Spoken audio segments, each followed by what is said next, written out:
हिननि जो वकील साहब उते वञे ई कोन थो। हिते चई असांखे उते हुननि वकील साहब हाई कोर्ट जहिड़ी फोरम ते वकील न जवाबदार पंहिंजो फरियादी ॿई धुरियूं उते मौजूद ई कोन थियूं अचनि। हिन दफ़े वकील साहब आयो हुन चयो फरियादी साहब जेके आहिनि इस्लामाबाद वियल आहिनि 15 ॾींहंनि जी हुन खां।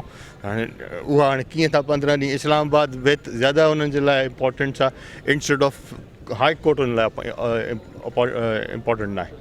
इन खां तव्हां जॾहिं घुमणु फिरणु हुननि जे लाइ इस्लामाबाद जो चकर करणु उन्हनि खे इम्पोर्टेंट थो लॻे, हाई कोर्ट में पेश थियणु या वकालतनामो जमा करणु हुननि खे इम्पोर्टेंट न आहे। सो इन खां ई तव्हां सोचे सघो था छा किसा आहे। मुंहिंजो मौक़िफ़ इहो आहे त जे बेगुनाह आहियूं हुयासीं आहियूं इंशा ताला रहंदासीं। बाक़ी इहे सनी थुलियूं ॻाल्हियूं ज़माने जूं आहिनि, हलनि थियूं, मोड़ ॾींदासीं। हर फोरम ते आया आहियूं, बीठा आहियूं हुन फोरम ते। छा सबबु आहे तव्हांखे क़त्ल जे केस में 2 MPs खे फासायो वियो आहे?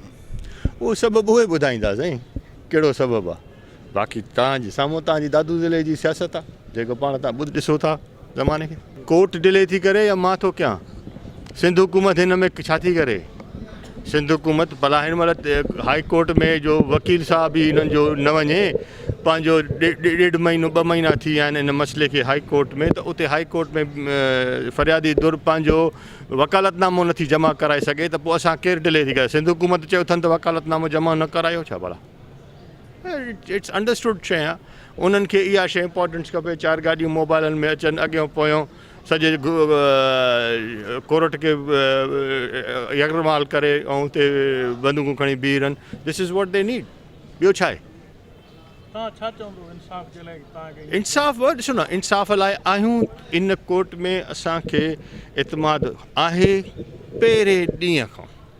असां पहिरें ॾींहं खां कोर्ट जो दरवाज़े ते बीठा आहियूं। इंशा ताला इतो ई जीअं सुरखरू आहियूं तीअं सुरखरू थी वेंदासीं। बुरहान खान आयो आहे, उन कोरोना थी आहे साईं, उनजी फैमिली सॼी खे कोरोना थी आहे। अलाह ख़ैर कंदो इंशा। दुआ कयो अलाह चङाई।